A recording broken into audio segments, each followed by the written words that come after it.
आंबेगाव तालुक्यातील शिनोली गावच्या हद्दीत नेवाळवाडी फाटाजवळ घोडेगाव भीमाशंकर मार्गावर झालेल्या भीषण अपघातात एका दुचाकी स्वाराचा मृत्यू झाला।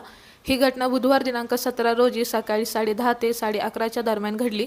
याबाबत घोडेगाव पोलीस ठाण्यात शंकर विठ्ठल वळवे यांनी फिर्याद दिली आहे। पोलिसांनी दिलेल्या माहितीनुसार रुपेश रमेश बगळे राहणार मुरबाड टेंबरे तालुका मुरबाड जिल्हा ठाणे हे त्यांच्या दुचाकीवरून भीमाशंकरकडे जात होते।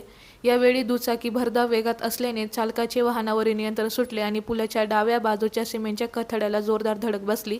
या धडकेनंतर दुचाकीसह रुपेश बगळे हे पुलाखाली पाण्यात कोसळले। अपघातात त्यांना गंभीर दुखापत झाली असून त्यांचा मृत्यू झाला, तसेच दुचाकीचेही मोठे नुकसान झाले आहे।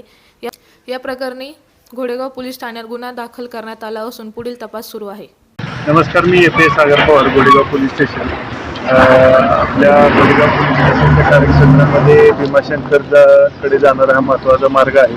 त्या मार्गावर शिनोली गावाच्या जवळपास एक वाहन अपघात झालेल्याची माहिती मिळाली होती आणि तरुण या ठिकाणी असलेल्या ओढ्याच्या पाण्यामध्ये बुडालेल्या असल्याचे समजलं होतं। तर तात्काळ आमचे पोलीस पथक या ठिकाणी आलं होतं आणि ते व्यक्ती आणि गाडी बाहेर काढली, पण ते व्यक्तीला पुन्हा हॉस्पिटलला नेलं। त्यावेळी डॉक्टरांनी माहिती झाली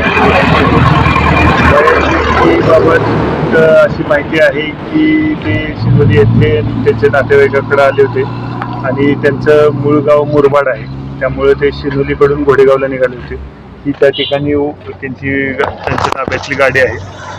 पुढचा तपास आणि पुढील चौकशी सुरू आहे। हे आपल्या आदिवासी बांधव नदीला येतात ना, तिकडे बिकडे बनायला, त्यांनी बघितलं आणि त्यांनी आम्हाला फोन केला का अशी व्यक्ती अशी गाडी इथं।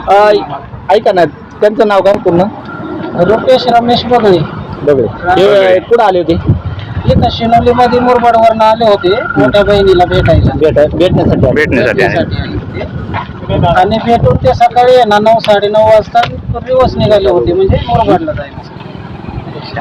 वय काय होतं त्यांचं? वय त्यांचं 17 ते 18 वर्षाचं होतं।